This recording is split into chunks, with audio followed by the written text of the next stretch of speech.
comme étant la torche, la lumière de ses enfants. Bien, maintenant que tu peux connaître Yassa, où est le Créateur, il est exactement où?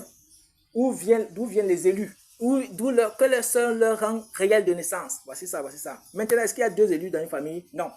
Pourquoi? Parce que Shema Israël, Adonai Elohim, Adonai Echad. Écoute, ô Israël, Yahweh ton Elohim est un. Donc, il n'y a pas deux fils célestes dans une même famille. C'est pas vrai. Ça n'existe pas. Tu comprends un peu?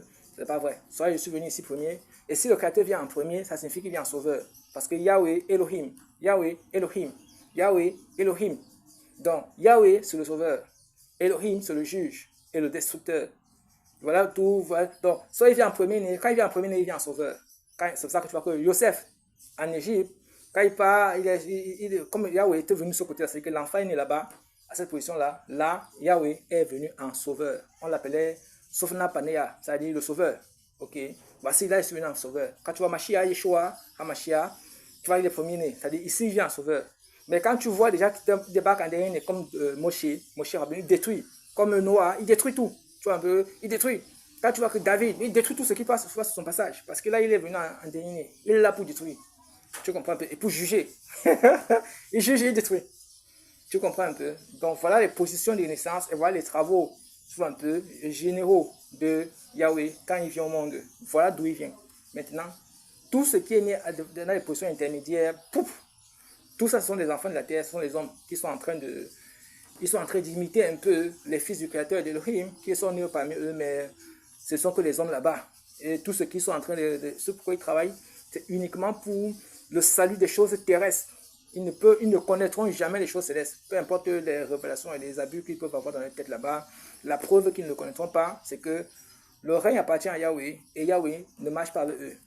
Elohim marche avec eux, mais Yahweh ne marche pas avec eux. C'est-à-dire que le prodige de Yahweh marche avec eux, mais la vérité, la sainteté de Yahweh, la vérité de Yahweh, tu vois, la vérité de Elohim, que Yahweh ne marche pas avec eux. Voilà pourquoi est-ce que ils ont ce truc-là. C'est-à-dire que voilà, passer déjà le rang de naissance. Tu n'es pas mon enfant, et c'est pas pourquoi est-ce que tu vas te gérer comme si tu étais mon enfant. Donc il faut arrêter les bêtises. Bien. Maintenant, concernant le salut des âmes, le salut. Premièrement, le salut, c'est pas la famille. Le premier exemple du salut que tu peux avoir, c'est Noah. Noah, tu vas voir que Noah, il va être sauvé avec il va dire qu'il est juste et tout ça. Bon, il va être sauvé avec ses enfants. Shem, ça signifie le nom. Ça veut dire qu'il y a un enfant parmi tes enfants qui porte mon nom, qui a mon nom, qui est porteur de mon nom. S'il n'y a pas dans cette famille un enfant qui est porteur de mon nom, ok, moi je vous détruis tous. Je détruis toutes ces familles-là. C'est pour ça que dans la suite, quand il va atterrir, il y a un petit problème entre Shem, Ham et Yafet. Noah va dire, béni soit Yahweh, l'Elohim de Shem. Ça veut dire que voici celui qui avait le nom Yahweh, le nom véritable, voici ça ici. Donc c'est celui-ci, c'est cet enfant-ci qui avait le nom véritable. Voilà pourquoi le Créateur l'a sauvé lui et ses frères. Donc il faut absolument qu'il soit investi du nom du Créateur, le nom véritable, pour que le Créateur sauve sa famille. Un autre exemple, Moshe, quand il veut sauver les enfants d'Israël, tu vois qu'il va prendre la famille de Amram et Yochebel, et il va sauver Myriam, Cohen, c'est-à-dire Aaron et Moshe. Et ce qui est porté le nom, Moshe est le porteur du nom. Voilà où est Yahweh. Donc, voici l'enfant. Donc, il vous sauve pour l'amour de l'enfant.